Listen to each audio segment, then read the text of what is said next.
Well, hello everyone. Merry Christmas, Happy Holidays, and all that good stuff.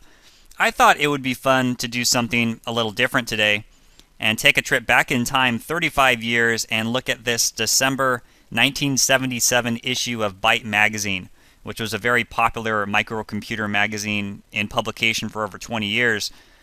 This is volume 2, number 12, and it was a Star Trek themed issue. You have the Enterprise crew here looking at an old museum, which of course was the current technology of the time, so just kind of, a funny cover.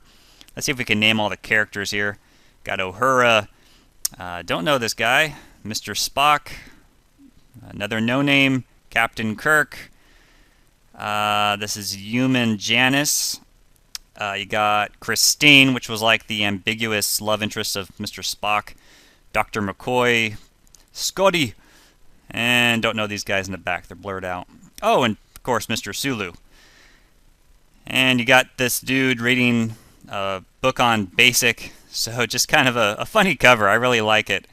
And anyway, I thought it'd be kind of fun just to peek around in here and just look at what the cutting edge technology was for Christmas 1977. Which, admittedly, I wasn't even born yet at that time. So a lot of this stuff is actually new to me. I didn't even know about some of these computers. I just know about the most famous ones. The Apple II, TRS-80, Commodore PET, that kind of thing. And of course the Atari computers came a little bit later. But let's see here. An 8080 monitor for half the price. Woohoo! But just a lot of cool stuff in here, and I learned a lot about some random computers like this guy, the North Star Horizon. And I don't think I've heard of this. Maybe I have before, but I never actually seen one before, and it's kind of interesting. First of all, it has a wooden cabinet, which is like a hazard. That would never fly today. But it had two built-in disk drives, which is just unreal for 77. I don't think any other computers had built-in disk drives. Of course, I really don't know. I didn't know about this one, so who knows. But you can see that it was sold as a kit, and it could be also assembled for an additional few $100s. But just pretty cool. So let's just kind of peek around and see what we got here. And this was the first Apple II advertisement ever. I think this actual ad might have appeared in an earlier version of Byte magazine, but the actual advertisement was the first one. And it's just really cool to see this thing, and it's kind of unbelievable that it's been 35 years since the Apple II was introduced. But this advertisement really speaks a lot to the direction Apple was heading. You can see a lot of emphasis on this being just ready to go, plug and play. It's not a kit. And, they even talk about you don't need to know RAM from ROM. You just plug it into your TV set and you're ready to go.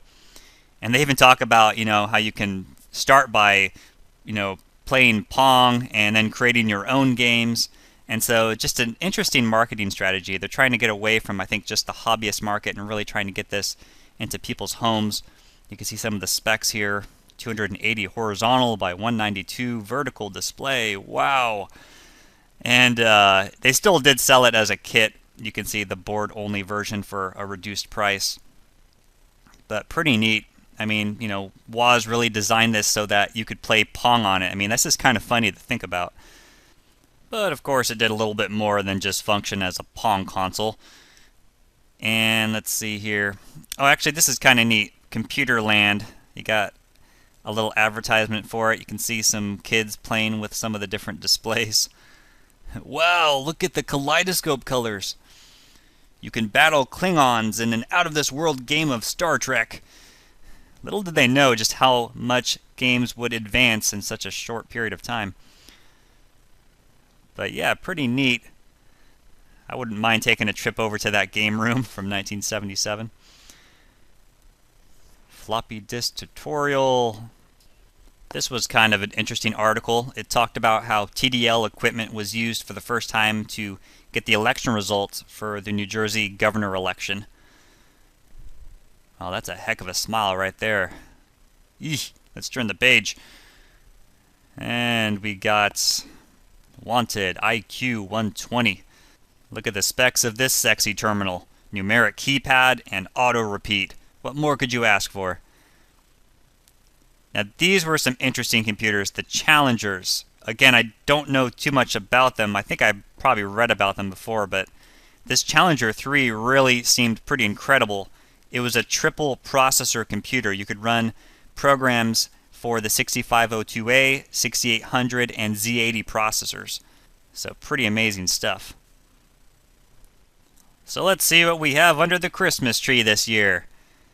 RAM 1616K, static RAM, floppy disk cabinet. Okay, this guy is more of a geek than I am. And that's saying quite a bit.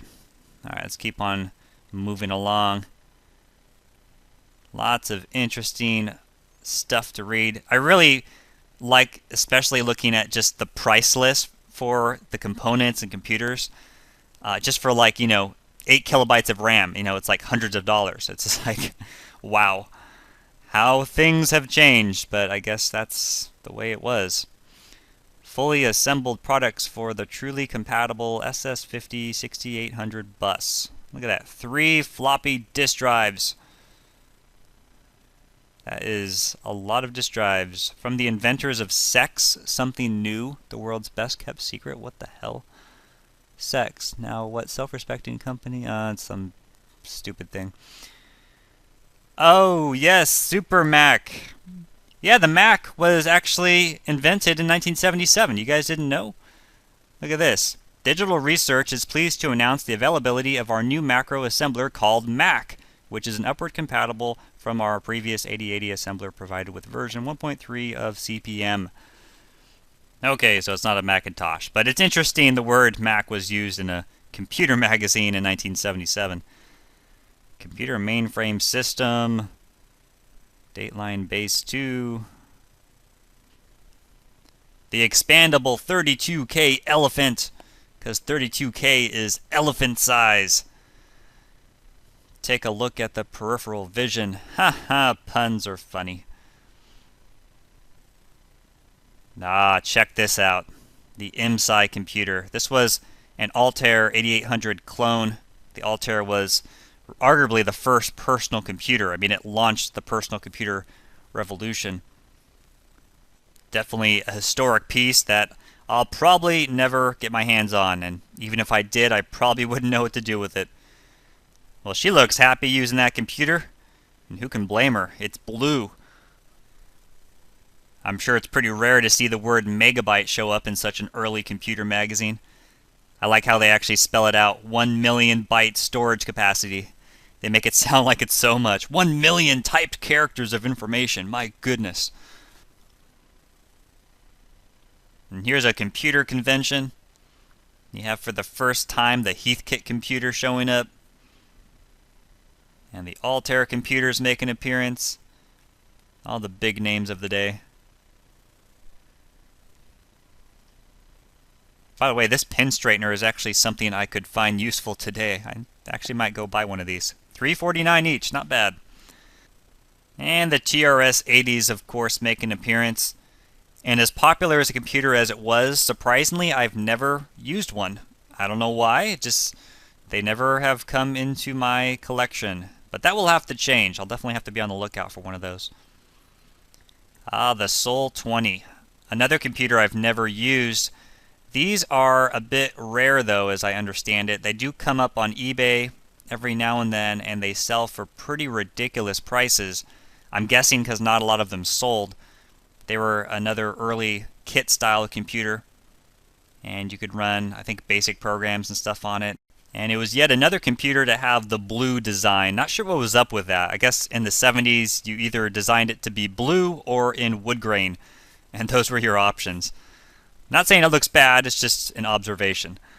They also make mention of the Kim 1, which for those that don't know has a pretty big claim to fame as being the computer for which the first commercially sold computer game was made for.